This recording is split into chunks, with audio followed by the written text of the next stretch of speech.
ഇതാ വീട്ടിലേക്ക് കയറുമ്പോൾ തന്നെ യമഹയുടെ ടാങ്ക് അതാണ് കേട്ടോ ലെറ്റർ ബോക്സ് എന്ന് പറയുന്നത്. തുടങ്ങുമ്പോൾ തന്നെ വീടിന്റെ ഫ്രണ്ട് കാണുന്നത് 2 വീലാണ്. ഇവിടെ അങ്ങനെ തുടങ്ങാലോ പരിപാടി. അംബാസിഡർ കാറിലാണ് സിറ്റ് ഔട്ടുള്ള സോഫ. എന്താ അതൊക്കെ വെറൈറ്റി ആണ്. ഇരിക്കി ഇതേതാണ് ചേതക്കിന്റെ സ്കൂട്ടറാണ് ലൈറ്റ് എന്ന് പറയുന്നത്. ഇത് കത്തും ചേതക്കിലാണ് ഇരിക്കാൻ പോണത് അല്ലേ? ചേതക്കിന്റെ സോഫ. ടീപ്പോയ് ഇതേതാണ് യമഹയുടെ എഞ്ചിൻ വെച്ചിട്ടുള്ള ടീപ്പോയ്. ക്ലോക്ക് സ്വിഫ്റ്റിന്റെ പ്രഷർ പ്ലേറ്റ് അത് നമുക്ക് അറിയാത്തത് കൊണ്ടാണ്. അതും അതന്നെ സാധനം. അത് അതിന്റെ മേലെ സ്പ്രേ ഗണ്ണ് പെയിന്റിങ്ങിന്റെ അടിപൊളി ഒറിജിനൽ. അത് നമ്മുടെ 407 പിസ്റ്റൺ ആണ്. ഫ്രിഡ്ജ് നിങ്ങള് ഫോക്സ് വാഗൻ ആക്കി അല്ലേ?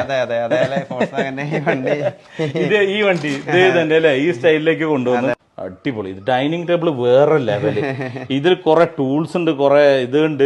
എന്തൊക്കെയാണ് ഇതൊക്കെ? ഇത് വണ്ടികളുടെ കുറെ പാർട്സുകളുണ്ട്. കാറ്, ബൈക്ക്, എല്ലാ ഒരുമാതിരിപ്പെട്ട വണ്ടികളുടെ എല്ലാ പാർട്സ് പാർട്സ് ഉണ്ട്. എന്നിട്ട് അതിന്റെ മേലെ ഒരു ഗ്ലാസ് ഇട്ടിട്ടുണ്ട്. ഇതിന്റെ താഴെ എന്താണ്? വീൽ ഡിസ്ക് ആണത്.